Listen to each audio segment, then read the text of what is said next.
Hello and welcome back to HardReset.Info. In this video I will show you how to change wallpaper on Android 16. Let's begin.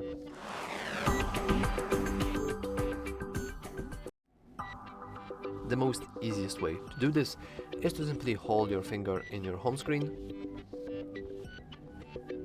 and now go to Wallpaper and Style. Now in Wallpaper and Style you can choose between many different wallpapers, but if you want to see more we can hit more wallpapers.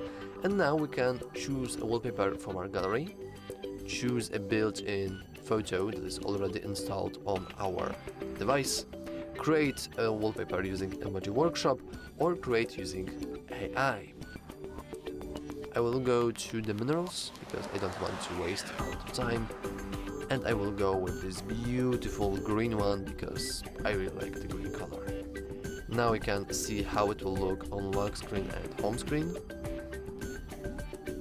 So now we can set as wallpaper, and then we can choose if you want to set it only to home screen, to lock screen, or to both.